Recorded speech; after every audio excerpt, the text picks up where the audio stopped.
Oke, bagian kedua untuk minggu ini adalah bagaimana mengukur usability suatu produk berdasarkan performance based metric.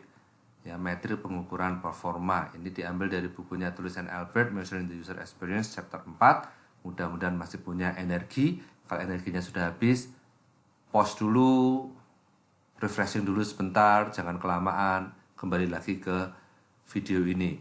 Tetapi kelihatannya untuk bagian kedua nggak akan terlalu panjang, karena ini kita hanya akan membahas tentang cara ngukurnya. Nah, kalau yang bagian pertama tadi cara ngitungnya itu harus lebih saya jelaskan lebih detail contoh-contohnya. Kalau ini hanya cara ngukurnya supaya Anda jelas ya. Jadi performance based metric ya, ada 5 pengujian dasar dari performance matrix ya, yaitu ada task success. Apakah kalau saya minta Anda melakukan sesuatu di sistem saya Anda berhasil melakukannya. Time on task, Anda bisa melakukannya tapi waktunya itu lama atau cepat. Kemudian apakah Anda melakukan error, kesalahan. Yang keempat, Anda bisa melakukan itu dengan efisien atau tidak. Dan yang kelima, apakah sistem Anda itu mudah dipelajari atau tidak, learnability ya, learning curve-nya bagaimana. Nah, untuk melakukan pengujian performance matrix ini, maka kita harus membuat yang namanya task skenario. Beberapa hal yang harus diperhatikan kalau kita membuat task skenario. Yang pertama adalah buat task yang realistis. Maksudnya gimana? Misalnya goals dari user adalah ingin mencari produk yang ditawarkan suatu website commerce dan membeli satu barang. Ya. Maka di sini Anda bisa lihat itu ada 2 contoh, ada task yang jelek, ada task yang bagus. Ya, untuk menguji. Task yang jelek misalnya, belilah sepasang sepatu tenis warna biru dengan merek Nike. Ya, kenapa ini dikatakan jelek? Karena kalau Anda misalnya Anda mau belanja entah ke toko entah online, apakah Anda sudah ada di otak Anda saya mau beli sepatu Adidas warna merah harga 700.000 gitu? Mungkin enggak ya. Mungkin yang ada di pikiran Anda adalah saya pengen beli sepatu yang harganya maksimal 500.000 karena budgetnya 500.000. Atau saya ingin cari sepatu tenis warnanya putih yang netral misalnya. Atau justru mungkin saya pengen cari sepatu jogging warna merah soalnya training saya warnanya merah ya. Seperti itu, tapi Anda tidak spesifik harus mereknya ini, harganya sekian gitu ya. Itu yang disebut dengan better task. Anda harus membuat task yang kira-kira ada di otak user, realistis kalau dia mau melakukan suatu task ya.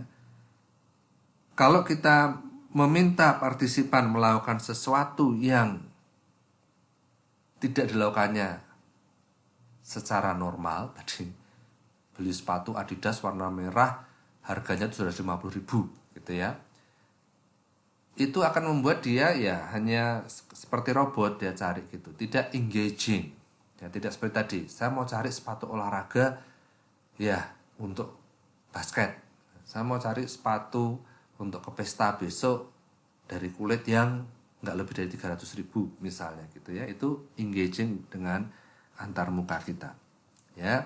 Jadi yang pertama buat task yang realistis. Yang kedua, kalau kita membuat task, buatlah task itu doable, actionable, dapat dilakukan. Misalnya user goal-nya adalah mencari film dan jam tayang suatu film. Anda jangan memberi tasknya itu begini, Anda ingin nonton film, pergilah ke www.cgv.id dan katakan pada saya apa yang harus Anda klik. Nah ini kan dia, apa nih? Saya nggak tahu. Gimana ya? Jadi, lakukan sesuatu itu yang actionable. Misalnya, task yang Anda berikan pada responden seperti ini. Gunakan situs www.cgv.id untuk mencari informasi mengenai film yang ingin Anda tonton pada hari Minggu siang. Jadi, apa yang harus saya lakukan ya? Itu berarti dia actionable ya. Karena lebih bagus Anda itu meminta user untuk melakukan sesuatu daripada meminta mereka untuk menunjukkan kepada Anda bagaimana melakukan sesuatu. It's best to ask the users to do the actions rather than asking them how he or she would do it. Ya. Kalau misalnya Anda tanya, bagaimana cara kamu melakukan ini? Bagaimana kamu mencari itu? Maka mungkin partisipan itu akan menjelaskannya menggunakan kata-kata, tidak menggunakan action. Klak klik ditunjukkan. Nah, ini yang disebut dengan membuat task skenario yang actionable. Ya. Berikutnya yang sering salah, ya, saya lihat kakak kelas Anda kalau membuat task skenario untuk skripsi mereka, hindari memberikan petunjuk dan menjelaskan langkah yang harus dilakukan. Misalnya, Anda ingin menguji apakah user bisa melihat nilai mereka di sistem ikhlas yang baru. Maka kalau ini yang task yang jelek itu seperti ini. Ya, Anda ingin melihat hasil ujian TTS, pergilah ke situs ikhlas, sign in, pilih mata kuliah desain evaluasi antarmuka, dan katakan pada saya menu apa yang akan Anda pilih untuk mendapatkan transkrip nilai Anda. Nah, jadi di sini secara tidak langsung Anda sudah memberikan guidance, ya. Pertama kita harus ke situs ikhlas, kita harus sign in, kita harus pilih mata kuliahnya, baru saya milih menunya. Nah, ini task yang jelek.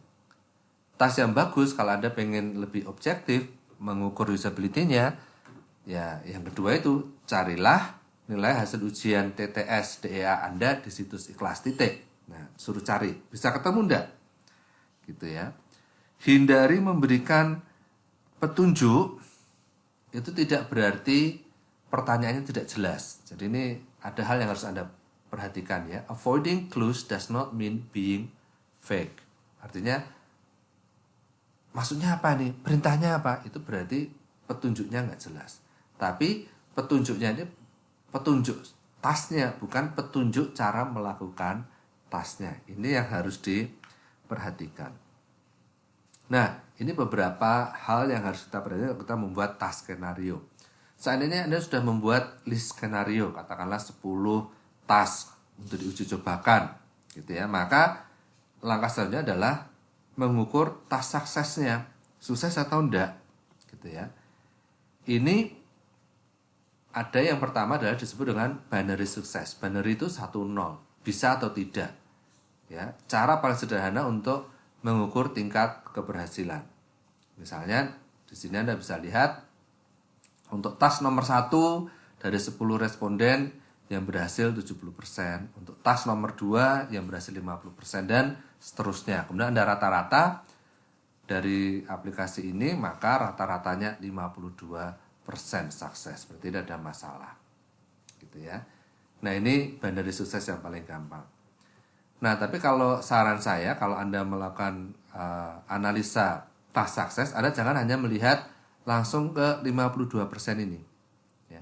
Anda bisa melakukan analisa itu baik secara vertikal ke bawah maupun horizontal. Anda bisa lihat misalnya secara vertikal, ya ini 70 ini, tapi ini ada yang satu nih yang 10%, tas 9 sama tas 4 20%. Ini apa ini? Ya, tas ngapain ini? Kok orang kesulitan? Itu yang pertama. Jadi Anda bisa mengidentifikasi tas apa yang sulit. Kemudian yang kedua, Anda juga bisa melihat secara horizontal, ya. Ini rata-rata 80-50%, tapi ini ada 2 orang yang 20% ini, partisipan nomor 8 sama partisipan nomor 5. Kenapa kok dia 20%? Apakah memang tasnya sulit atau memang mungkin ini ada karakteristik orang ini yang perlu kita perhatikan? Misalnya, oh ini waktu uji usabilitas dia nggak serius ini.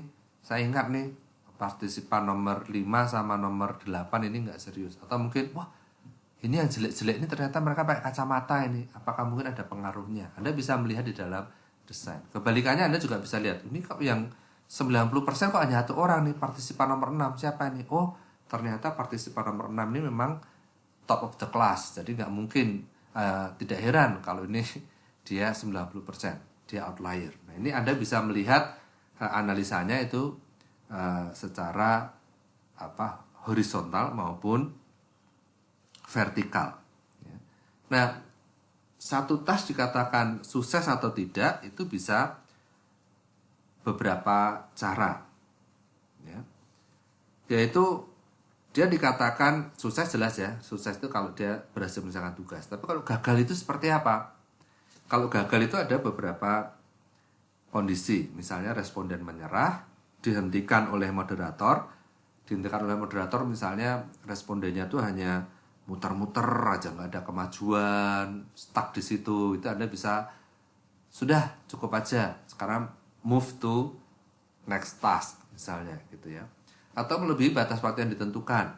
Saya kasih batas waktu 2 menit, nggak selesai ya saya anggap gagal gitu ya. Nah pertanyaannya kadang-kadang batas waktunya ini menentukannya gimana? Ada beberapa petunjuk, bukan petunjuk ya, beberapa tips gitu ya dari beberapa jurnal yang saya baca. Batas waktu ini bisa ditentukan dari expert time dikali 2 atau dikali 3. Expert time itu siapa? Expert time itu ya orang yang sudah pakar, itu bisa salah satu. Atau bisa juga expert time ini adalah waktu yang Anda perlukan untuk menyelesaikan sebagai desainer. Anda kan sudah tahu, kalau saya bisa menyelesaikan dalam 10 detik, karena saya sudah tahu langkah-langkahnya, maka untuk orang yang nggak tahu langkah-langkahnya, saya kasih maksimal waktunya kali 3, 30 detik misalnya. Atau bisa juga batas waktu ini ditentukan dengan control group. Anda mencobakan pada mungkin 10 orang, ya misalnya Anda mau menguji usabilitas satu antarmuka untuk lansia, maka Anda ambil kontrol grup misalnya anak muda, 10 anak muda menyelesaikan tas itu, Anda rata-rata, kemudian untuk lansia karena sudah punya degeneratif, maka rata-rata anak muda tadi dikalikan 3 ya. Kemudian yang terakhir dianggap gagal kalau hasil atau jawaban yang diberikan responden itu salah ya. Misalnya tadi harusnya sepatu harga 500.000 itu misalnya naik seri A, ternyata si anak tadi responden jawabnya naik seri B, atau mungkin dia menjawabnya Adidas seri X gitu ya.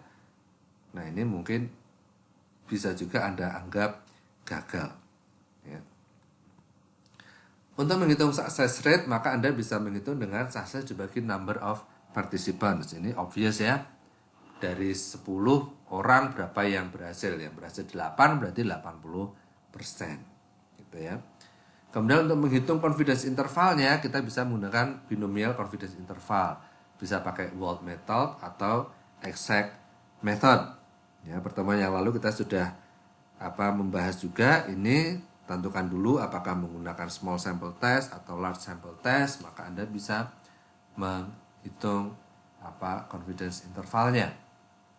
Atau Anda bisa menggunakan juga kalkulator online yang sudah dibuatkan oleh Sauro dari www.measuringyou.com/Wald ya. Jadi Anda bisa masukkan di situ, Anda masukkan, kemudian di situ ada misalnya yang sukses berapa. Kalau di situ yang sukses 4, respondennya 5, Anda bisa hitung Anda pengen confidence levelnya berapa. Kemudian di sini Anda bisa pilih ya, mau yang low, high atau marginal error. Anda mau pakai adjusted Wald, Anda mau pakai exact, Anda mau pakai metode yang mana. Oke. Nah, jika keberhasilan tidak dapat ditentukan hanya menggunakan kategori sukses atau tidak, binary, maka kita bisa menggunakan level of success. Misalnya, tasnya adalah mencari kamera yang paling murah dengan resolusi lebih besar dari 10 megapiksel dan lensa zoom-nya lebih besar dari 5 optical zoom. Kalau misalnya responden itu bisa menemukan ya, kamera resolusinya lebih besar dari 10 megapiksel, lensa zoom-nya lebih besar dari 5 optical zoom, tapi yang dia pilih itu tidak yang paling murah.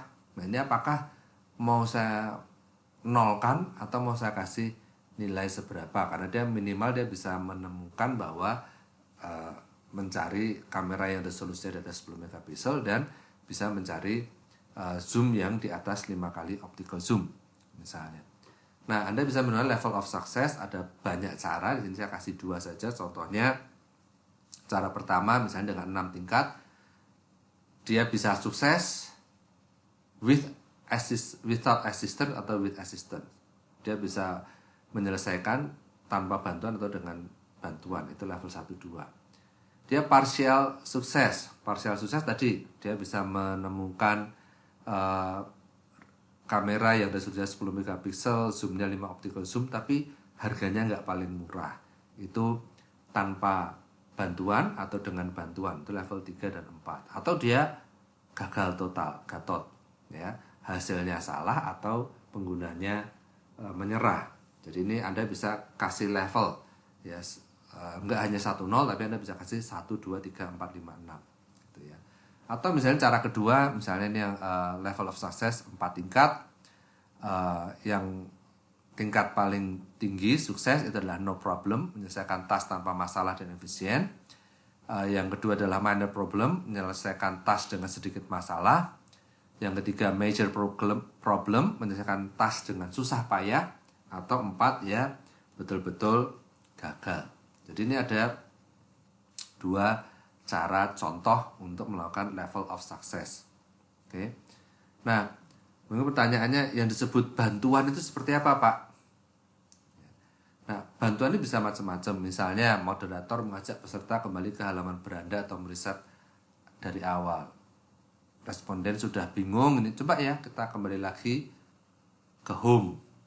Coba mulai lagi dari home. Jadi ini dibantu. Ya, ini kan dengan meriset ke awal, maka ini sebetulnya mengorientasi ulang responden supaya dia nggak bingung lagi. Itu contoh bantuan yang pertama. Contoh bantuan yang kedua, mungkin moderator mengajukan pertanyaan yang mengarahkan. Ya, ini bukan memberi petunjuk, tapi mengajukan pertanyaan yang mengarahkan. Jadi supaya mendorong pengguna berpikir atau responden itu berpikir tentang perilaku atau pilihan dengan cara yang berbeda. Ya, misalnya Anda bisa kasih hints gitu ya. Itu ada gambar-gambar di situ, kira-kira clickable nggak ya? Atau kenapa ya ada tulisan di situ, maksudnya apa ya gitu, sehingga orang itu bisa berpikir kenapa ada tulisan di situ ya, ini gambar-gambar ini ya clickable apa enggak ya. Nah, ini memberi hints ya, tapi tidak kasih petunjuk. Coba itu gambar itu diklik, nah coba itu tulisannya itu digeser bisa enggak, coba di swipe layarnya misalnya ke kiri ke kanan, siapa tahu keluar menunya. Itu dia memberi petunjuk. Jadi hanya pertanyaan-pertanyaan kritikal supaya responden itu lebih kritis.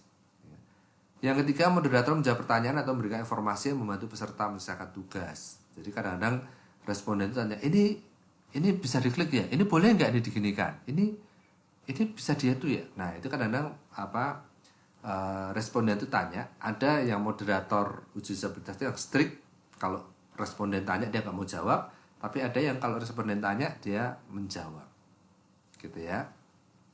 Itu bantuan. Atau mungkin peserta mencari bantuan dari sumber luar, mungkin dia googling internet, mungkin dia lihat dia tanya temennya. Nah, bukan tanya kalian ya, cuma ya jarang kalau tanya temennya, karena biasanya kalau uji usabilitas itu ada di lab gitu. Mungkin dia googling atau dia lihat dia buka manualnya atau itu berarti dia mencari bantuan sumber dari luar. Ini disebut dengan memberikan bantuan ya.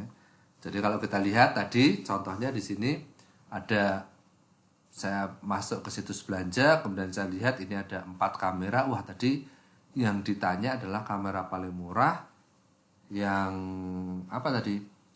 yang misalnya kamera zoomnya lebih dari 5 kali optical, kemudian 10 megapiksel gitu ya. Kalau Anda lihat di sini ya, yang paling murah itu adalah Fujifilm FinePix ya, karena optikalnya itu 5 kali, tapi pikselnya 17,5 megapiksel gitu ya. Itu yang paling murah. Mungkin orang lihat yang Sony betul di atas 10 megapiksel, tapi nggak ada misalnya zoomnya, optical zoomnya. Nah, ini mungkin bisa separuh, bisa dapat sebagian. Ini contoh dari partial success atau level of success.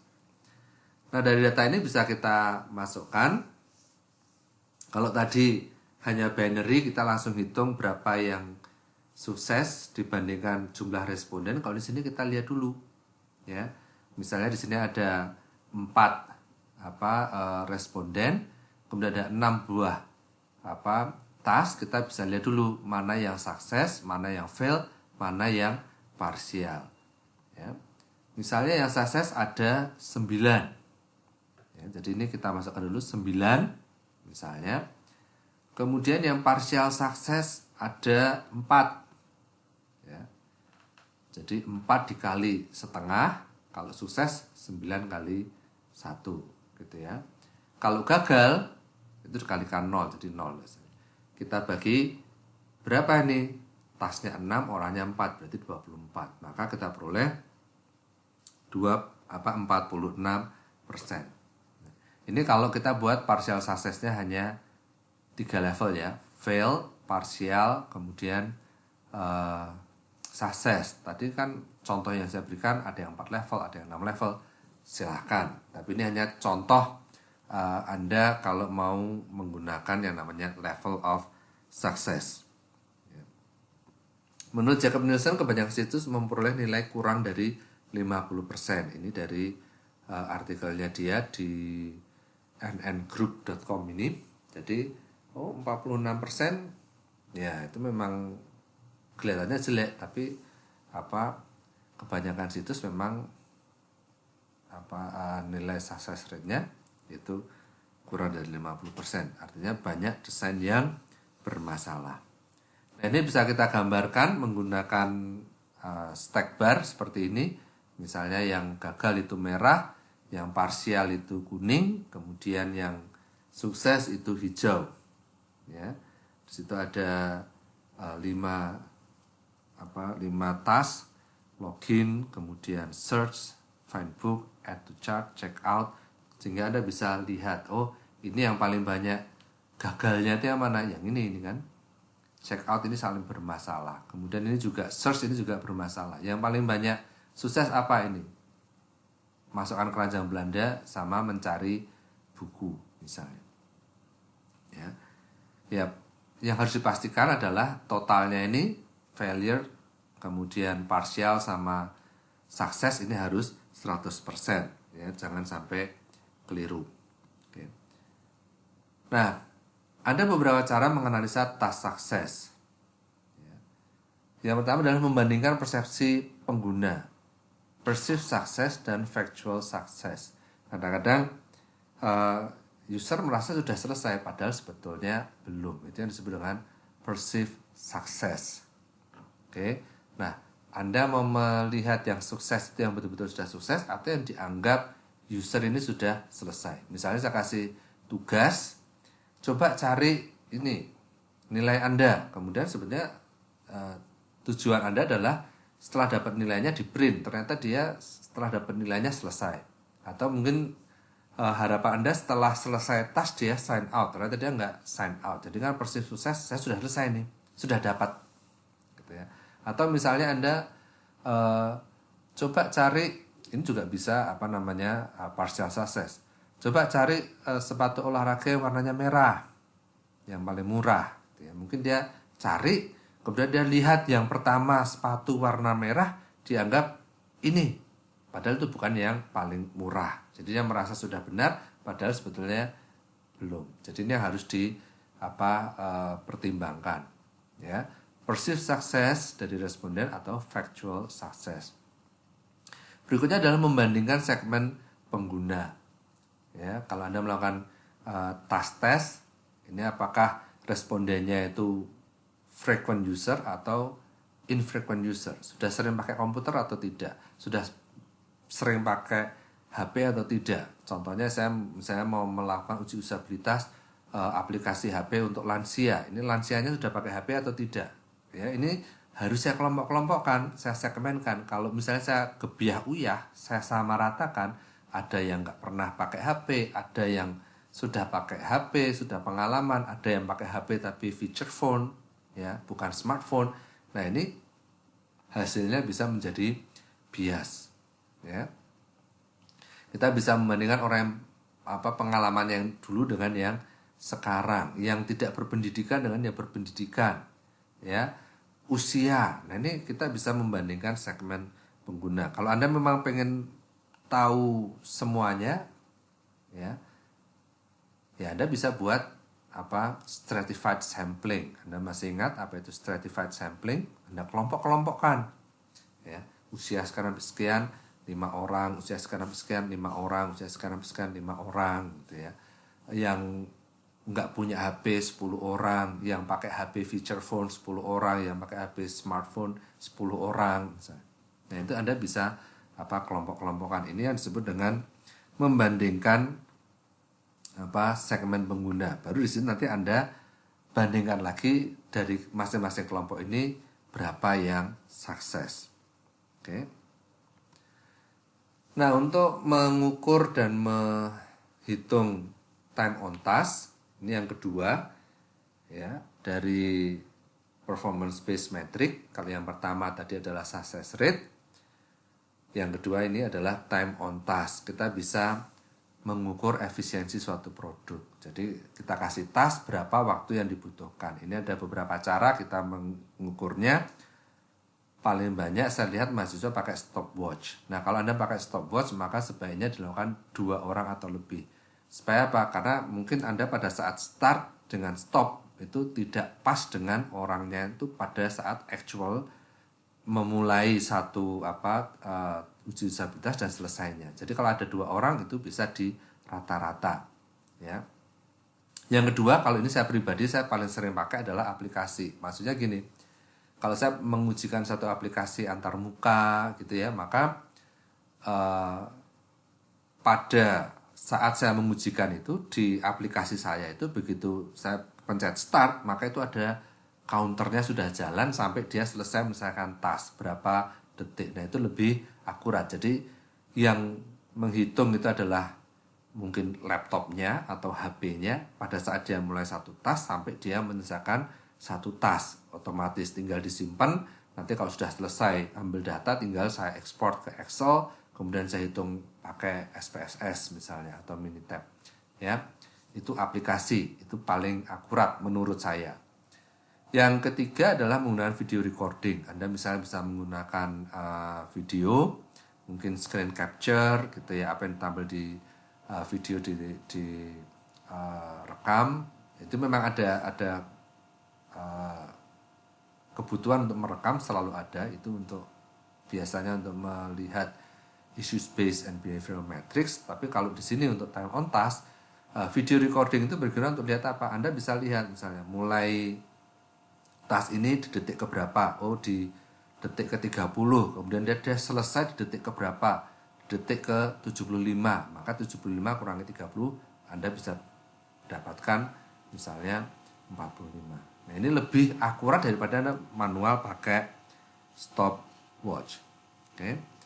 Ada beberapa hal yang harus Anda perhatikan pada saat Anda melakukan pengukuran time on task. Ya, yang pertama, partisipan diberitahu nggak bahwa waktunya dihitung. Kalau dikasih tahu masalahnya, kadang-kadang dia terus kemerungsung, dia grogi, dia aduh gimana ya, gitu ya. Jadi biarkan saja secara natural, gitu ya, dia menyelesaikan. Ya, jadi Anda memutuskan diberitahu nggak ya kalau waktunya dihitung. Yang kedua, apakah perlu menentukan range waktu atau menggunakan threshold? Nah, ini saya kasih waktu ya, maksimal 1 menit. Perlu dikasih tahu nggak? Nanti jangan-jangan dia panik, gitu ya. Apakah ada outliers? Misalnya, Anda bisa melihat, oh ini orang ini cepat sekali karena pintar, ini kok lambat sekali karena waktu usability testing nggak serius. Nah, Anda bisa tentukan ini outlier, ini akan saya buang datanya misalnya. Anda bisa hitung waktu yang saya hitung ini hanya yang sukses aja atau semuanya. Yang nggak sukses juga saya hitung. Nah, ini yang kadang-kadang juga mahasiswa kalau sudah skripsi nanti masih sering salah, ya. A good rule is, ya, kalau partisipan responden itu sangat gigih, ya, ingin menyelesaikan satu task yang dia kesulitan, maka Anda bisa memasukkan semua waktunya, walaupun mungkin dia gagal karena melebihi waktu yang Anda berikan. Gitu ya. Anda kasih waktunya. Oke. Dihitung aja semuanya, yang gagal dan yang tidak. Tapi kalau misalnya Anda sebagai moderator misalnya memutuskan untuk dia nggak sukses nih karena sudah lewat waktu, maka nanti cara ngitungnya ada beberapa kemungkinan. Yang pertama adalah yang Anda hitung hanya yang sukses. Jadi misalnya tadi ada 10 orang yang berhasil 8. Maka yang Anda hitung rata-rata time on task-nya itu 8 orang, bukan rata-rata dari 10 orang. Gitu ya. Itu cara yang pertama. Cara yang kedua adalah yang gagal ini, yang 2 orang gagal ini, Anda kasih batas benchmark-nya. Tadi kan ada batas benchmark kan, kalau lebih dari misalnya 3 kali expert time, kalau waktunya 30 detik, kalau dia lebih dari 90 detik, maka dianggap gagal. Jadi kalau dia sudah lebih dari 90 detik atau dia menyerah atau dia jawabannya salah, maka kita masukkan waktunya semuanya 90 detik, which is benchmark dikalikan 3. Ya, nah jadi di situ waktunya semua responden kita hitung. Ada 10 responden, 8 sukses, 2 gagal, yang kita rata-rata ya 10 data ini. Tapi yang 2 gagal ini kita pakai waktu 90 detik. Gitu ya. Jadi jelas ya, Anda bisa hitung semua ya. Yang 2 ini gagal saat selesainya waktunya berapa, atau Anda bisa hanya hitung yang sukses aja, 8 aja yang Anda rata-rata, atau untuk yang gagal Anda kasih waktu benchmark ya, dikalikan 3 ya. Untuk itu Anda hitung semuanya. Oke. Nah, kapan melakukan pengukuran error? Ini adalah langkah yang performance based yang ketiga. Ya. Kita melakukan pengukuran error itu kalau terjadi kesalahan. Ya. Kesalahan itu bisa memasukkan data yang salah, misalnya milih menunya salah, urutan aksinya salah, hal yang penting malah tidak dilakukan, itu adalah error. Nah, pertanyaannya adalah kapan ini saya anggap ini salah atau tidak? Dia masukkan datanya keliru, ini perlu saya catat atau tidak? Gitu ya. Ini ada beberapa tips. Yang pertama adalah jika kesalahan mengakibatkan ketidakefisienan yang besar. Maksudnya ketidakefisienan yang besar. Misalnya saya ini melakukan error. Karena salah, karena error, maka data saya hilang. Nah, ini berarti tidak efisien. Ya, saya harus ngulangi lagi. Atau karena saya salah, maka saya harus memasukkan lagi informasi yang tadi sudah saya ketik. Gitu ya. Atau mungkin karena saya melakukan kesalahan, maka untuk menyelesaikan tugas menjadi terpengaruh. Ya, saya menjadi lambat. Itu yang pertama. Yang kedua adalah jika kesalahan mengakibatkan biaya yang besar. Ya. Ini berarti ini juga fatal. Yang ketiga, jika kesalahan mengakibatkan kegagalan task. Ya, ini juga fatal, task. Ya, disuruh begini dia nggak bisa karena error nggak mungkin tercapai. Jadi ini yang harus dilakukan kalau kita melakukan error. Ya. Nah, sama seperti success rate ada binary, ada level of success. Maka kalau kita mengukur kesalahan, ini juga ada beberapa parameter yang kita bisa pertimbangkan. Yang pertama adalah single opportunity error. Ya, 0 itu adalah no error, 1 itu adalah error, atau multiple opportunity of error. Tidak ada kesalahan atau terjadi beberapa kesalahan. Ya, jadi ini saya hanya memungkinkan salah atau tidak, atau mungkin ya ini ada berapa kali dia salahnya, gitu, oke? Itu yang kedua, multiple opportunity error. Kalau single opportunity error, saya melakukan 5 kesalahan ya dihitung 1, salah. Tapi kalau multiple opportunity error, saya melakukan 5 kesalahan dengan saya melakukan 2 kesalahan, itu hitungannya berbeda, ya, N errornya. Cara menganalisa kesalahannya, frekuensi terjadi kesalahan untuk tiap task. Ya, task ini sering nggak errornya.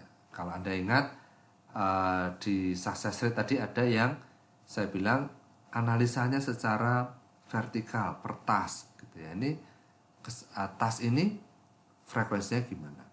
Jumlah yang dibuat oleh setiap partisipan, ini berarti Anda melakukan analisa horizontal. Gitu ya. Menentukan thresholdnya, berapa banyak kesalahan yang Anda tolerir. Juga dampak dari suatu error atau severity-nya. Kalau sampai itu terjadi, gimana? Ya, tadi apakah mengakibatkan tidak efisienan, apakah mengakibatkan biaya besar, apakah mengakibatkan tidak bisa menyelesaikan satu task, gitu ya. Itu yang Anda juga harus perhatikan. Dia error tapi nggak masalah lah. Kalau error begitu dia tinggal undo, bisa kembali. Tapi kalau dia error gini dia kehapus, error begini datanya hilang semua, dia harus mulai lagi dari awal, itu berarti termasuk severe. Oke. Kemudian yang keempat adalah efisiensi.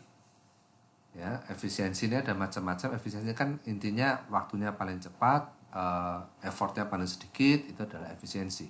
Ya, jadi Anda bisa hitung jumlah mouse atau keystroke.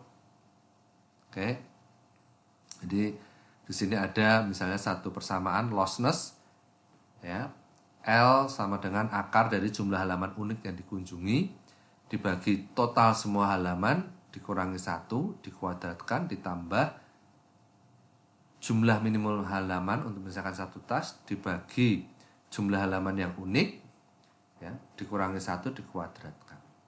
Ya, maksudnya gimana? Ini contohnya ya.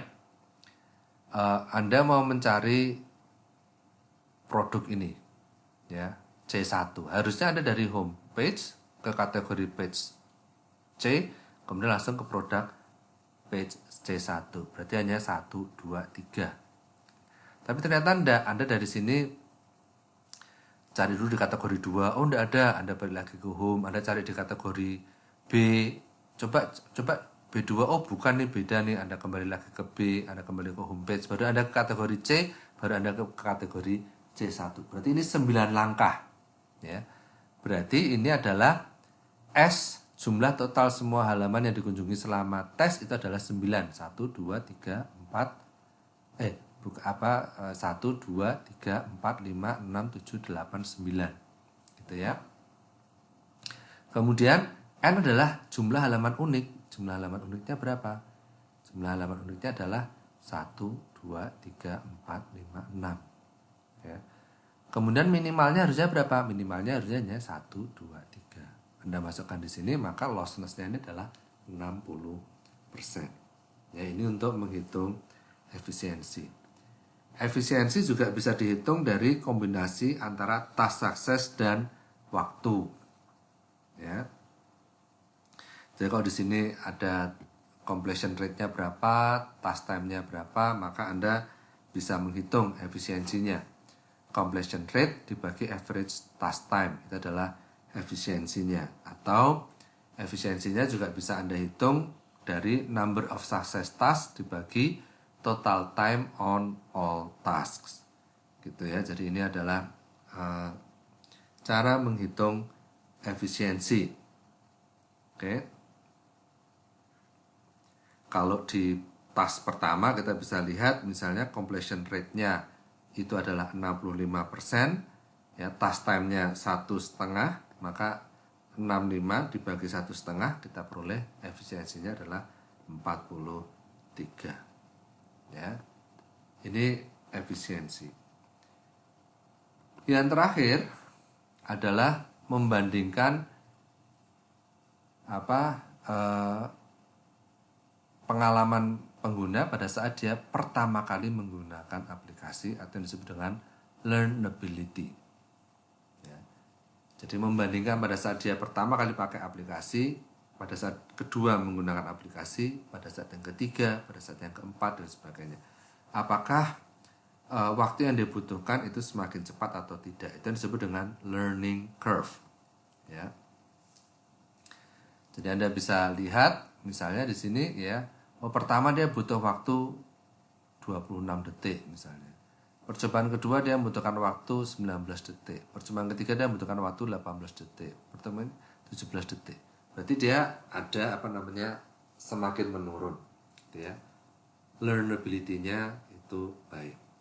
Tapi kalau learnability-nya jelek, maka ya mungkin pertama kali pakai 25 detik, kedua kali pakai 25 detik, ketiga kali pakai 24 detik, keempat kali pakai 23 detik.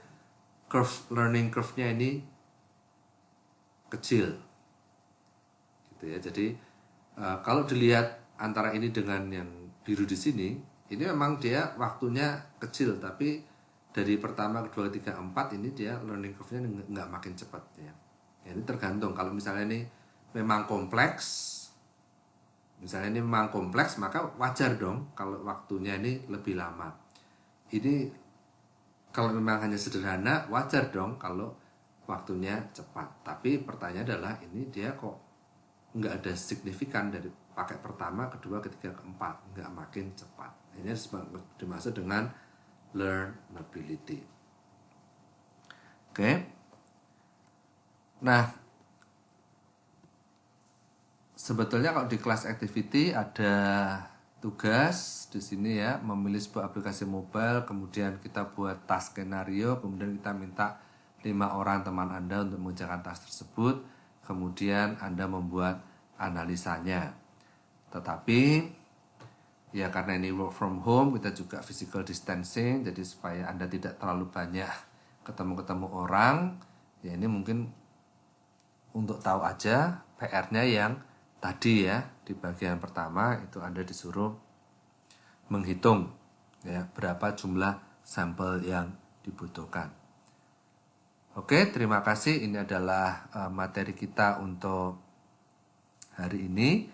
Jadi jangan lupa ada PR ya untuk menghitung sampel size. Waktunya tidak seminggu tapi hanya sampai hari Minggu, karena ya sebetulnya kalau di kelas dikasih waktu 15 menit selesai, dikasih waktu 1 hari juga selesai, dikasih waktu 7 hari ya selesai 7 hari. Jadi supaya nggak terlalu lama, supaya bisa langsung mengerjakan yang lain, ini waktunya cukup sampai hari Minggu. Oke, tetap semangat, stay safe and stay healthy.